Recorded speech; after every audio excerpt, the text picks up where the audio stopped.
നിങ്ങളുടെ നാളും പേരും കമന്റ് ബോക്സിലേക്ക് ഇട്ട് വരാൻ മറക്കരുത്.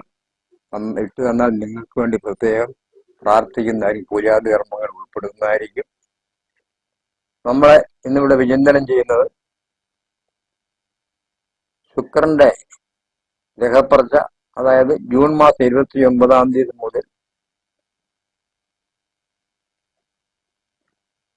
താഴെ പറയുന്നവർക്ക് കോടീശ്വര യോഗമാണ് വരുന്നത്. മകയിലും തിരുവാതിര പൂർണ്ണം ആത്മവിശ്വാസം വർദ്ധിക്കും. IT മേഖലകൾ പുരോഗമിക്കും. മേലധികാരികളുടെ ഇഷ്ടങ്ങൾ സമ്പാദിക്കും. ജോലിയിൽ പ്രമോഷൻ ലഭിക്കും. പുതിയ പ്രണയ ബന്ധങ്ങൾ ഉടലെടുക്കും. ആഗ്രഹങ്ങൾ സഫലീകരിക്കും. മുടങ്ങിക്കിടക്കുന്ന തൊഴിലുകൾ പുനരുദ്ധീകരിക്കും.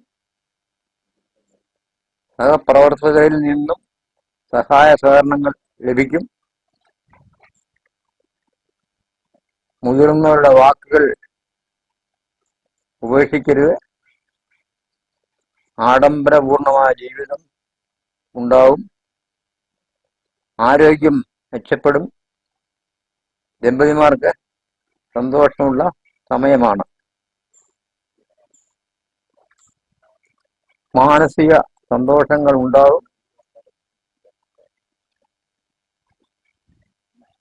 മക്കളെ കൊണ്ട് സന്തോഷിക്കാൻ ഇടവരും.